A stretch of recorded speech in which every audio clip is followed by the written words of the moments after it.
Hey, I'm John Cannell, and today on Preppy Kitchen we're making a silky, amazing Basque cheesecake. So let's get started. First off, set your oven to 400 degrees. It needs to be hot. This cheesecake's signature look is a burnt top. It's gonna be so good, trust. Into the bowl of my stand mixer, I'm adding 3 8-ounce blocks of cream cheese. That's 678 grams. And my one tip for this recipe that's the most important is to have really well softened cream cheese. If you're making this in the summer, leave it out on the counter for a couple hours.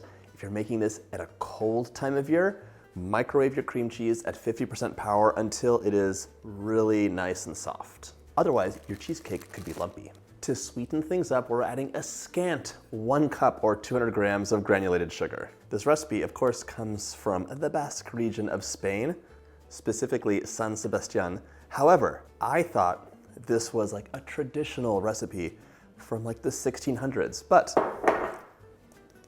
according to my research, it came from the 1990s. What? Just like tiramisu, it's a classic, but it's a new one.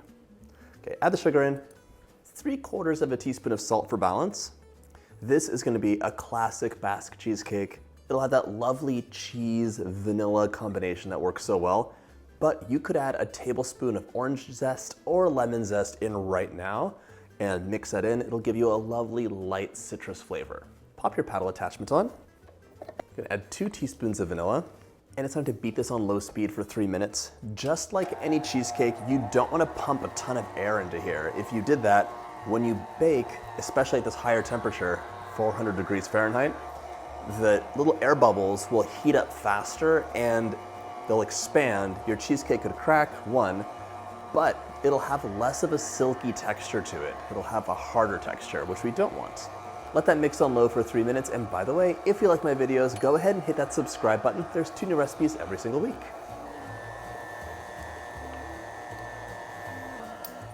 It's important to scrape your bowl down once before you add the eggs, and also scrape the paddle attachment down. This guy is the culprit to many a lump, because you won't notice it, and all of a sudden you're getting everything off of the paddle and mixing it in later on, but they'll have lumps of unmixed cream cheese hanging out on top of here. Back to mixing. While this mixes, we're gonna crack 4 eggs into a small bowl so they're ready for the next step. You just don't want any shells. And just like with the cream cheese, it's much better for a nice smooth consistency if your eggs are room temperature. After 3 minutes, we can begin adding our eggs in one at a time. Let the egg incorporate fully before you scrape the bowl down and add the next egg. So Basque cheesecake has 2 distinguishing characteristics. It's burnt on the top and there is no crust. The inside is so light and creamy that a lot of people say this cheesecake is like a combination between a beautiful sweet souffle and a creme brulee. So it has lovely plays of texture and flavor. I love burnt flavors in general, so this cheesecake is one of my favorites. That egg is fully incorporated. A simple scrape, and you'll see little lumps and bumps hanging out just on the edge of your bowl.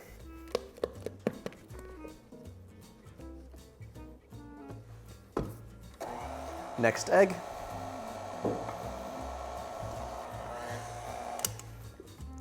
Another scrape, another egg.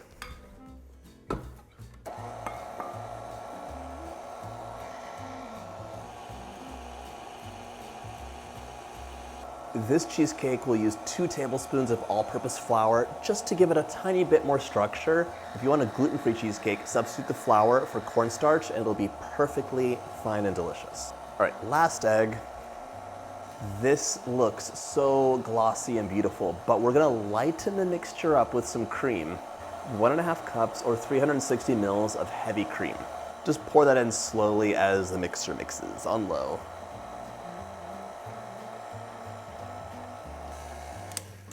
My cream is all mixed. We're gonna scrape the bowl down one last time.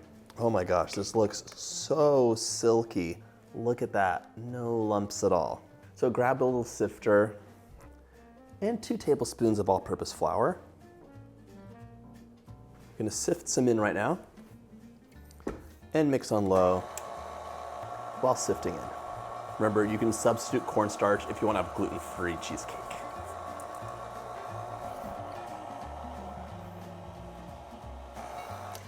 silky and amazing. The only thing we haven't done yet is prep our pan. Set your mixer aside. There's no crust in this recipe, so we're gonna use sheets of parchment paper to protect the cheesecake and let it lift out easily.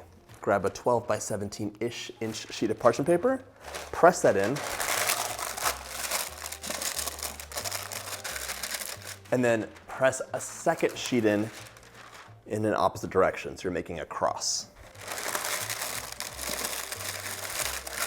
And we're gonna transfer this to a baking sheet, just like that. Pour your cheesecake batter into your prepared pan.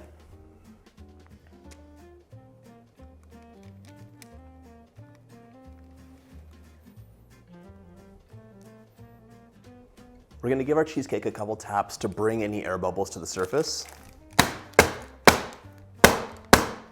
We're gonna pop this into the oven and bake for 45 minutes or until the top is a nice dark brown color. Think between milk and dark chocolate. So it will look burnt, but it'll be okay because the inside is gonna be creamy and amazing. In you go. I let my Basque cheesecake cool completely and then popped it into the fridge and it chilled overnight. That's the best thing to do because they can be a bit molten in the middle, which is like a frustrating cut situation. I also gave it 10 minutes extra in the oven because I wanted it to be really dark and burnt on top. If you go for the 45 minutes, it might just be like a light brown color. So it's totally up to you. You can really get that color down and have more depth of flavor. Pull this out of your pan. So pretty. Look at that lovely color on top. You have a choice here. You could just serve it on the paper. It's a rustic, beautiful dessert and makes it transfer into the fridge all that much easier for the leftovers. Or you can remove the paper, which I will do today. Fold it underneath. And center it. That looks beautiful.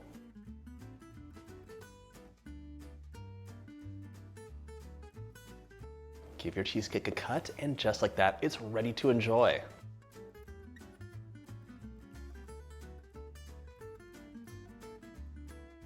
The benefit of burning the cheesecake essentially is that it gives you so much extra flavor. I'm gonna take a bite now and try and describe it to you.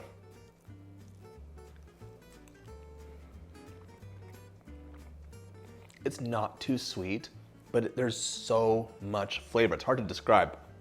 It's almost like a custard, and it's one of those things where you just want to keep eating it and you can't stop. It's really good. I hope you had a chance to make this easy, delicious recipe. And if you like my videos, hit that subscribe button and check out my cheesecake playlist.